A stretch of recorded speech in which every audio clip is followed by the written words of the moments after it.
Hello children, how are you all? I hope you all are doing well. बच्चों, आज मैं आपको इस स्टोरी के थ्रू ऐसी जगह लेके जाऊंगी जहां जॉर्ज वॉशिंगटन का जन्म हुआ था। तो चलिए शुरू करते हैं। A visit to Washington's birthplace. The writer of his letter is Theodore Roosevelt, who was the 26th President of the United States of America.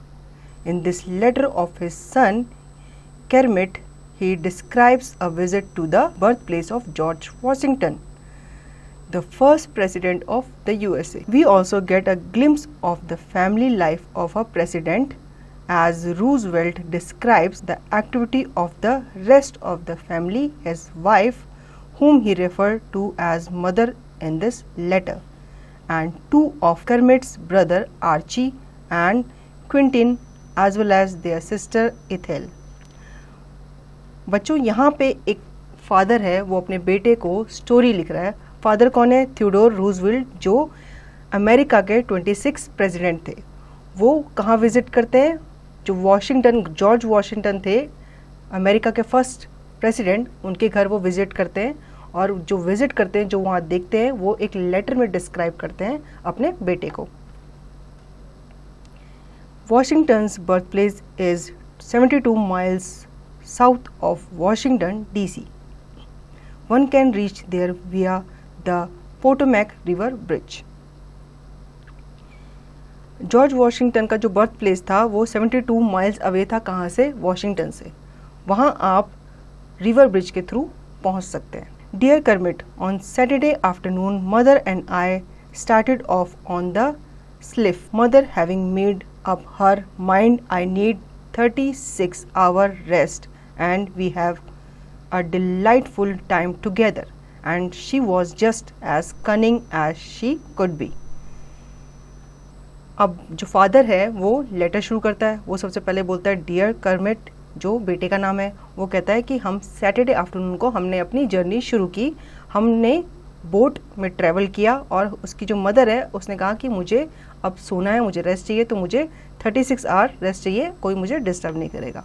हम दोनों ने एक साथ अच्छा टाइम भी स्पेंड किया। On Sunday mother and I spend about 4 hours ashore taking our lunch and walking up to the monuments which mark where the house stood in which Washington was born.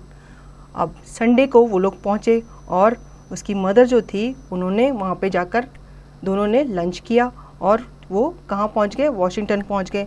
वहाँ उन्होंने तरह तरह के monuments भी देखे। It is a simple shaft.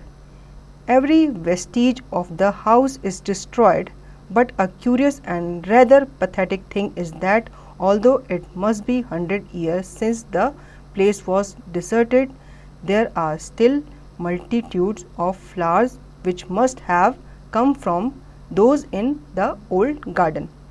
अब वो building जो थी वो 100 साल पुरानी थी, लेकिन वहाँ पे जो गार्डन था, वहाँ पे फ्लावर्स थे, वो अभी अभी उगे हुए थे, सारे फ्रेश लग रहे थे। तो उन्होंने क्या किया? उन्होंने बाकी के एरिया भी विजिट किए। There are iris and narcissus and a little blue flower with a neat firm clean smell that makes one feel as if it ought to be put with lavender into chest of fresh old linen. The narcissus in particular was growing around everywhere, together with real wild flower like the painted columbine and star of Bethlehem. It was a lovely spot on a headland overlooking a broad inlet from the Potomac. There was also the old graveyard or grave plot in which were the gravestones of Washington's father and mother and grandmother, all pretty nearly ruined. It was lovely warm weather and mother and I enjoyed our walk through the funny lonely old country. Mockingbirds, meadowlarks, Carolina wren, cardinals and field sparrows were singing cheerfully. We came up the river in time to get home last evening. अब जो father है वो अपने बेटे को letter में बता रहा है कि यहाँ पे बहुत सारे फ्लावर्स खिले हुए हैं। तो वो उन फ्लावर्स के बारे में उन्हें बताता है कि यहाँ पे बहुत सारे फ्लावर्स जैसे आयरिस हो गया, नार्सिसस हो गया, इतने अच्छे अच्छे सुंदर सुंदर फ्लावर्स खिले हैं जिसमें से बहुत धीमी धीमी खुशबू आ रही है। वो थोड़ा सा आगे बढ़ते हैं तो उन्हें ग्रेवयार्ड नज़र आती है।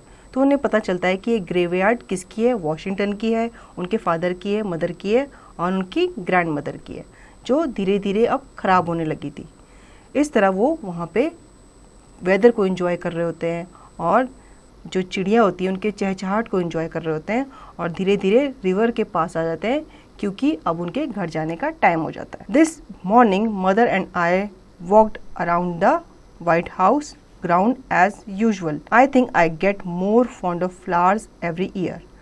The grounds are now at that high stage of beauty in which they will stay for next 2 months. The buckeyes are in bloom. The pink dogwood and the fragrant lilac, which are almost the loveliest of the bushes, and then the flowers including the lily of the valley. अब जो father है जो letter लिख रहा है वो आगे letter में बताता है अपने बेटे को कि आपकी मम्मा और मैं दोबारा से व्हाइट हाउस के गार्डन में जाते हैं, वहाँ पे उन्हें बहुत सारे फ्लावर्स दिखते हैं। अब वो अपने बेटे को बताता है कि अब मुझे फ्लावर्स अच्छे लगने लगे हैं।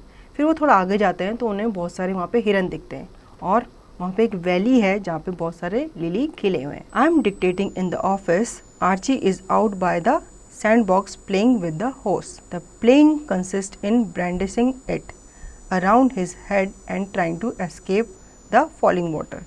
He escapes about twice out of 3 times and must now be a perfect drowned rat. I have just had him in to look at him and he is even more of a drowned rat than I supposed. He has gone out to complete his shower bath under strict promise that immediately afterward he will go and change his clothes.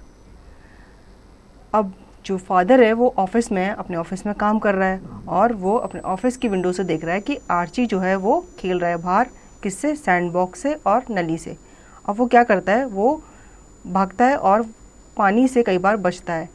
तो फिर उसके father जो होते हैं वो उसको बोलते हैं कि आप जाकर नहा लो और अपने कपड़े चेंज कर लो। Quinton is the funniest mite you ever saw and certainly a very original little fellow. He left at mademoiselle's plate yesterday a large bunch of flower with the inscription that they were from the fairies to her to reward her for taking care of 2 good boys. Ethel is a dear. अब father अपने letter में आगे बताता है कि उसका जो छोटा भाई है क्विंटन, उसने एक फ़नी चीज़ की। वहाँ की जो केयर टेकर हैं मैड मोस्ले, उनकी प्लेट पे उसने एक गुलदस्ता छोड़ दिया और उसके साथ एक कार्ड छोड़ दिया जिसमें लिखा था कि ये उन फेरीज़ की तरफ से है आपको थैंक यू बोलने के लिए, क्योंकि आपने 2 बच्चों की अच्छे से केयर की। तो बच्चों, ये लेटर आपको कैसा लगा? आई होप आपको ये स्टोरी अच्छी लगी होगी और इसकी एक्सरसाइज की प्रैक्टिस आप खुद से करेंगे।